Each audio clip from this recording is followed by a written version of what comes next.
Israel మీద దాడి చేసి అక్కడ ఉన్నటువంటి వాళ్ళ ప్రాణాలు తీసి ఆ పైన కొంతమంది ఇజ్రాయేలీ పౌరుల్ని బందీలుగా పట్టుకుని వాళ్ళని విడిచిపెట్టాలంటే కొంతమంది తమ వాళ్ళు దుర్మార్గాలు చేసినటువంటి రాక్షసత్వం చేసినటువంటి వాళ్ళని విడిపించాలని డిమాండ్ చేస్తున్నటువంటి హౌతీ తీవ్రవాదులు ఇప్పటికీ కొంతమందిని విడిపించుకున్నారు. కానీ అత్యంత ముఖ్యమైనటువంటి వాళ్ళ కోసమే ఇప్పుడు ప్రధానంగా కాన్సన్ట్రేట్ చేస్తున్నారు.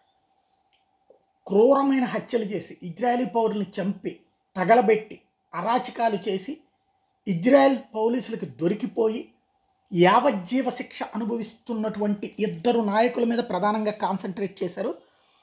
ఇందులో ఫతా టెర్రర్ కాన్విక్ట్ మార్వాన్ బగౌతి, గతంలో వీడిని అరెస్ట్ చేస్తే వీడికి యావజ్జీవ కారాగార శిక్ష పడింది. అది కూడా ఒక యావజ్జీవం కాదు, 5 యావజ్జీవ శిక్షలు పడ్డాయి. వీడిని విడిచిపెట్టమని అడుగుతున్నారు.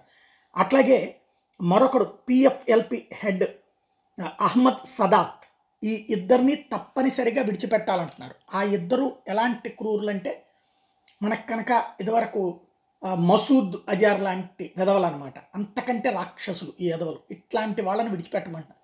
వీళ్ళని విడిచిపెట్టడం అంటే ఇజ్రాయెల్ని మరొక 25-30 సంవత్సరాల పాటు సెక్యూరిటీ లేకుండా చేయడమే. అదే ఇప్పుడు ఈ వివాదానికి కారణమవుతుంది, సంక్షోభం ముగియకపోవడానికి కారణమవుతుంది.